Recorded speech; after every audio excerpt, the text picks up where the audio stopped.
بسم الله الرحمن الرحيم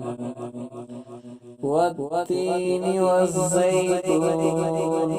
وطور سينين وهذا البلد الأمين لقد خلقنا الإنسان في أحسن تقويم ثم رددناه أسفل سافلين إلا الذين آمنوا